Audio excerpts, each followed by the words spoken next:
দীপা, আমরা তো মাঝে মাঝেই সেকশন 377 নিয়ে এত রকম কথা বলি, আলোচনা করি, প্রশ্ন ওঠে, মিডিয়াতে অনেক রকম কাজ হয়েছে এটা নিয়ে। তো এইটা সম্পর্কে একটু জানি। দেখো, প্রথমত আমি বলি যে সেকশন 377 ইন্ডিয়ান পিনাল কোড 1860 একটি পার্ট ছিল। যে অ্যাক্টটি এখন আর প্রযোজ্য নেই ইন্ডিয়ায়, সেটা নিয়ে আমরা পরে কথা বলবো। কিন্তু প্রথমত সেকশন 377 যেটি পুরনো সেকশনটি ছিল, সেটির আন্ডারে যে কোনো হোমোসেক্সুয়াল ইন্টারকোর্স একটি অফেন্স হিসাবে কনসিডার করা হতো। কিন্তু 2018 সালে একটি সুপ্রিম কোর্টের জাজমেন্ট আসে, যেটি হচ্ছে নভতেজ সিং জোহর ভার্সেস ইউনিয়ন অফ ইন্ডিয়া। এবং এই জাজমেন্টটির মাধ্যমে সুপ্রিম কোর্ট এই কথা বলে যে এই যে প্রভিশনটি, যেটির আন্ডারে আমরা হোমোসেক্সুয়াল ইন্টারকোর্সকে পিনালাইজ করছি, এটি কনস্টিটিউশনের আগেনস্টে। কারণ কনস্টিটিউশনের যে ফান্ডামেন্টাল রাইটসগুলি আমরা এখনই কথা বললাম, যে সব মানুষ ইকুয়ালি প্রোটেক্টেড থাকবেন, সেটা এখানে কভার হচ্ছে না। এবং আমরা এটাও এখানে ইম্পর্টেন্ট বলার যে আর্টিকেল 13 যেটা রয়েছে কনস্টিটিউশনের, সেখানে বলা হয় যে কনস্টিটিউশন আসার আগের যে পুরনো লগুলি রয়েছে, সেগুলো যদি কোনোভাবে কোনো কনস্টিটিউশনাল প্রভিশনকে ভায়োলেট করে, তাহলে সেই অংশটা, সেই অ্যাক্টের বা সেই প্রভিশনের সেই অংশটা কিন্তু ভয়েড বলে ঘোষণা করা হতে পারে। এবং এই সূত্রেই কিন্তু 377 যেহেতু আইপিসি 1860 একটি পার্ট, যেটা একটি প্রি কনস্টিটিউশনাল ল ছিল, সেই ক্ষেত্রে কিন্তু এটা স্ট্রাইক ডাউন করে দেওয়া হয়েছে।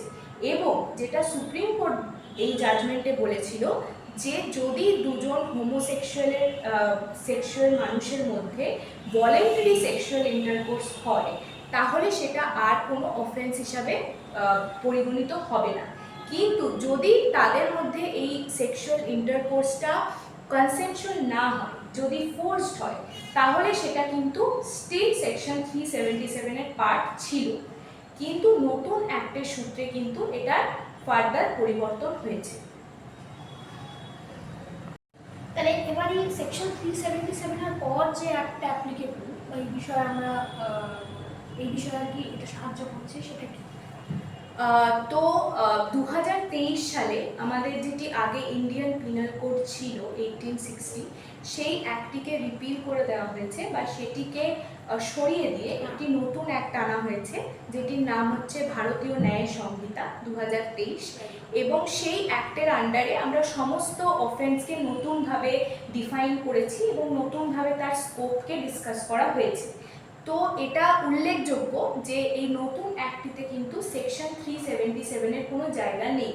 তার মানে এই প্রভিশনটিকে কিন্তু সরিয়ে দেওয়া হয়েছে। এর পিছনে আমরা যদি লেজিসলেটিভ ইন্টেন্ট যেটা আমরা বলি, যেটা হচ্ছে কোনো অ্যাক্ট আনার সময় পার্লামেন্ট বা লেজিসলেচার কি চিন্তা করে সেটা আনছে, তো সেটা কিন্তু অবশ্যই জেন্ডার নিউট্রালিটির কথা মাথায় রেখে আনা হয়েছে। কারণ এই অ্যাক্টের কথা যখন আমরা বলছি, নতুন 2023-এর অ্যাক্টের কথা, এটিতে কিন্তু জেন্ডার নিউট্রাল কিছু প্রভিশনস আনা হয়েছে এবং এটিতে কিন্তু ট্রান্সজেন্ডার পার্সনসের উল্লেখ আছে। কিন্তু সেটি সব ক্ষেত্রে প্রযোজ্য নয়।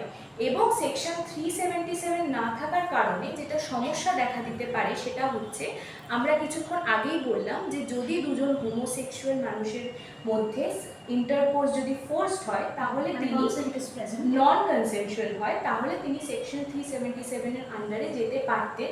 এবং এটি কিন্তু 10 বছর অবধি সাজা এখানে বলা আছে।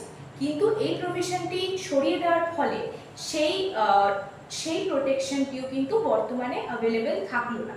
এবং যে সমস্ত সেক্সুয়াল অফেন্স রয়েছে পুরনো আইপিসির আন্ডারে বলো বা নতুন অ্যাক্টের আন্ডারেও বলো, সেটি কিন্তু শুধুমাত্র সিসজেন্ডার উইমেনদের ক্ষেত্রেই প্রযোজ্য।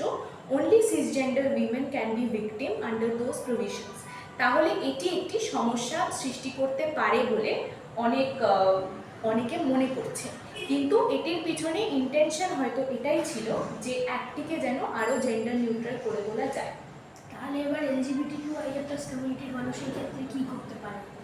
হ্যাঁ, তো এবারে যেটি আমি কিছুক্ষণ আগে বললাম যে একটি জাজমেন্ট এসেছিল 2014 সালে, সেটার উপর বেস করে কিন্তু 2019 সালে একটি অ্যাক্ট আনা হয়, যেটা হচ্ছে transgender persons protection of rights act. এবং এই অ্যাক্টের আন্ডারে কিছু কিছু ব্রডার হেডার্সে আমরা কিন্তু লেজিসলেচার কিন্তু প্রচেষ্টা করেছে যে এই ট্রান্সজেন্ডার কমিউনিটির মানুষদেরকে কিছু কিছু লিগ্যাল সুবিধা দেওয়ার জন্য। তো এই অ্যাক্টের ব্যাপারে যখন আমরা কথা বলছি, প্রথমেই আসে এই অ্যাক্টের সেকশন 2 ক্লজ কে, যেটাতে ট্রান্সজেন্ডার পার্সনসকে কিন্তু ডিফাইন করা হয়েছে এবং এই ডেফিনেশনে এটাই বলা হয়েছে যে সেই সমস্ত মানুষ যাদের জেন্ডার তাদের বার্থ অ্যাসাইন জেন্ডারের সঙ্গে ম্যাচ করে না, তাদেরকে আমরা ট্রান্সজেন্ডার বলতে পারি।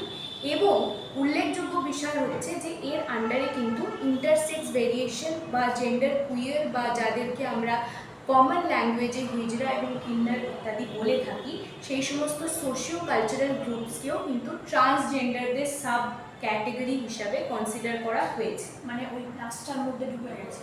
হ্যাঁ, কিন্তু এটির ক্ষেত্রে আমরা বলতে পারি একটি সমস্যা দেখা দিতে পারে যে যারা কুইয়ার হিসাবে বা ইন্টারসেক্স ভেরিয়েশন হিসাবে নিজেদেরকে আইডেন্টিফাই করছেন, তারা হয়তো এমন নাও চাইতে পারেন যে তাদেরকে ট্রান্সজেন্ডারদের একটি সাবগ্রুপ হিসাবে কনসিডার করা হোক, যেটি এই ডেফিনেশনে করা হয়েছে। কারণ তাদের কিছু ইউনিক সোশিও লিগাল নিডস থাকতে পারে, যেটা হয়তো তাদেরকে এই সাব ক্যাটেগরিতে আনার কারণে কিছুটা আমরা চাপা পড়ে যেতে পারি। এটি একটি আশঙ্কা থেকে যাচ্ছে। কাজে সেইখানে আমার একটা ক্যাটাগরি আলাদা হওয়া দরকার বলে তুমি বলছো? আমি মনে করছি। এবং ফার্দার যেটা এই অ্যাক্টের আন্ডারে যেটা প্রসিজার আছে, সেটা হচ্ছে যে কোনো মানুষ যদি একজন ট্রান্সজেন্ডার হিসাবে তিনি যদি অফিসিয়াল রেকগনিশন চান,